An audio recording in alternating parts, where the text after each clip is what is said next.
नमस्कार। आज हम बात करेंगे ललित कला का एक अंग ग्राफिक्स छापा कला विजुअल आर्ट का एक अंग है। जैसा कि हम लोग जानते हैं कि विजुअल आर्ट के 6 प्रकार होते हैं, तो उसका एक प्रकार है ग्राफिक्स यानी छापा कला। हमारा विषय है छापा कला। तो छापा कला वह माध्यम है जिसमें एक चित्र को बहुत सारे प्रिंट निकालते हैं। इसका 4 विधि से निकाले जाते हैं प्रिंट। पहला है रिलीफ मेथड। रिलीफ मतलब सतह से उभरी हुई छपाई विधि। और दूसरी मेथड है इंटेग्रियो मेथड यानी अंतः सतह की छपाई विधि, जिसमें तांबा, जिंक, स्टील प्लेट का यूज होता है। तीसरा है प्लेनोग्राफी।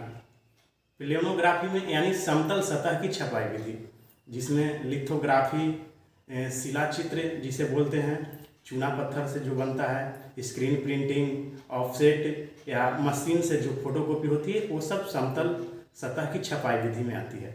चौथा एक्सटेंशन से छपाई विधि।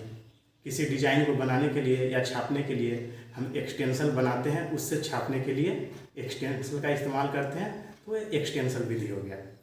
तो पहले मैं कुछ इम्पोर्टेंट डेट बता दूं कि जैसे सबसे पहले सर्वप्रथम विश्व में प्रिंटिंग प्रेस का खोज 1450 ईस्वी में गुटनबर्ग द्वारा जर्मनी में किया गया था।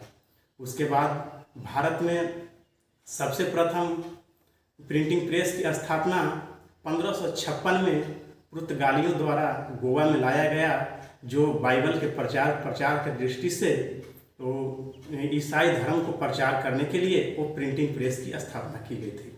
उसके बाद भारत में समाचार पत्रों की स्थापना सबसे पहले, जैसा कि हम लोग जानते हैं कि सबसे पहला समाचार पत्र बंगाल गजट या हिक्की है, उसकी स्थापना अंग्रेजों द्वारा प्रिंटिंग प्रेस की स्थापना किया गया था, जो 1664 ईस्वी में स्थापित किया गया था।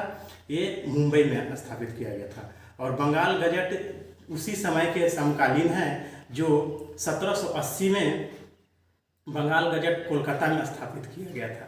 फिर इसके बाद ही बहुत सारे न्यूज अखबार आए। द कोरिया 1790 में। तो ये कुछ इम्पोर्टेंट डेट थे छापा कला से रिलेटेड। अब हम चर्चा करेंगे ये 4 मेथड जो छापा कला का विधि है। पहला रिलीफ मेथड। रिलीफ मेथड में क्या होता है कि एक बोर्ड होता है, जैसे कि एक देख सकते हैं, एक यहाँ मान लीजिए कि ये एक बोर्ड है, ठीक है, रिलीफ मेथड। और इसको छपाई करने के लिए हम लोग ये बोर्ड पहले ऐसे समझ लिए, ये सतह समतल सतह पर एक ब्लैक बोर्ड मानिए व्हाइट बोर्ड है, जिसको छापने के लिए उभरी हुई सतह छपाई विधि के लिए हम इस पर एक स्केच करेंगे। इस तरह से स्केचिंग कर लेंगे और बाकी भाग को, जो सफ़ेद वाले भाग है, उस काट करके निकाल देंगे। तो हमारा एक स्केच किया हुआ जो उभरा हुआ पार्ट रहेगा, स्केच किया हुआ जो उभर जाएगा, वो बचा हुआ रहेगा, उससे छपाई करेंगे। तो ये वुड कट का सबसे प्रथम विधि है, जो बहुत पहले ही आविष्कार हो चुका था, जो मोहरों के साथ, जैसे सिंधु सभ्यता में पढ़ते हैं कि मोहर वगैरह भी पढ़ते हैं, उस समय से भी ये सतह से उभरी हुई छपाई विधि का आविष्कार हो चुका था।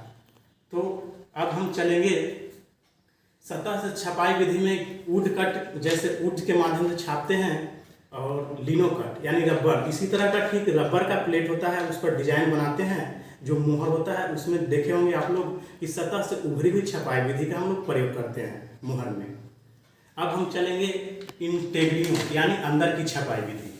अंदर की छपाई विधि के लिए हम इसमें एक स्केच करेंगे, एक बोर्ड का इस्तेमाल करेंगे, जिसमें तांबा का बोर्ड होगा, जिंक का बोर्ड होगा, स्टील प्लेट होगा। उस पर हम स्केचिंग करेंगे या कोई भी डिजाइन बनाएंगे, जिसको छापने के लिए हमें उसको खरोचना पड़ेगा। खरोच कर उस स्केच को निकालेंगे। जैसे अब मान लीजिए कि ये समतल सतह पर हमने जो स्केच किया, केवल इस स्केच को हम खरोचेंगे, ये इसको प्लेन सतह को छोड़ देंगे और अपना स्केच को खरोच कर ऐसे निकाल देंगे। तो ये मेरा इससे गड्ढा सतह से अंदर चला जाएगा छपा हुआ।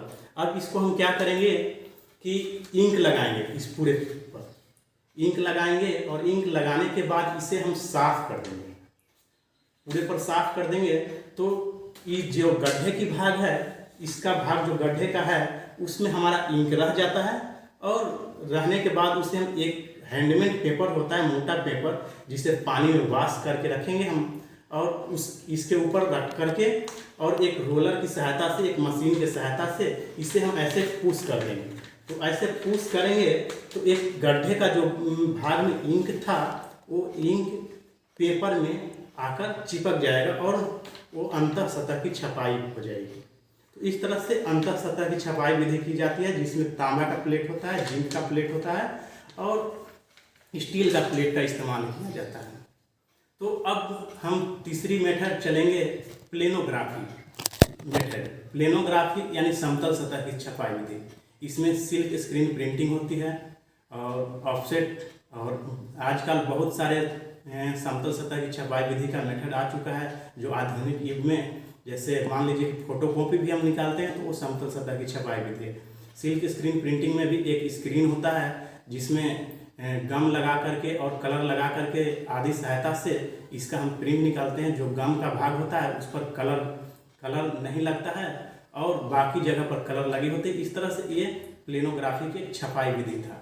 अब हम चलेंगे चौथा मेथड के बारे में, ये स्टेंसिल विधि। स्टेंसिल विधि से छापने के लिए हम क्या करेंगे कि एक प्लेट पर एक हम डिजाइन करेंगे। जैसे मान लीजिए कि एक हम डिजाइन किया एक, और इस पेपर को हम काट करके निकाल देंगे। एक काट करके निकाल दिए हम, तो कटा हुआ भाग मेरा रह जाएगा और इसको हम दूसरे पेपर पर, मान लीजिए एक इस फर्श पर प्रिंट निकालनी हो तो इस पर हम रख करके ऐसे इंक से इस पर रोलिंग करेंगे, या छोटा डिजाइन रहेगा तो वो हम थंब से भी इसे ऐसे ऐसे लगा करके हम निकाल सकते हैं, जिससे एक कमल का फूल जो दिख रहा है वो अंदर में छप जाएगा। तो ये हुआ हमारा आज का छापा कला विधि में। इसमें हम रोलर का इस्तेमाल करते हैं, नीडल खरोचने के लिए सुई का इस्तेमाल करते हैं, कटर का इस्तेमाल करते हैं, paper, sketch pad, ink, colour आदि का इस्तेमाल करके हम छापा कला विधि को जानते हैं, समझते हैं। तो ये हमारा आज का चैप्टर चित्रकला में, ललित कला में छापा कला का मेथड जो महत्वपूर्ण अंग था, जिससे आज विज्ञापन हो रहा है या पोस्टर बन रहा है या बैनर बना रहे हैं, जो छापा कला के माध्यम से ही बनाया जा रहा है। तो इन्हीं 4 माध्यम से ही छापा कला का पूरी छपाई की जाती है। तो आज के लिए धन्यवाद।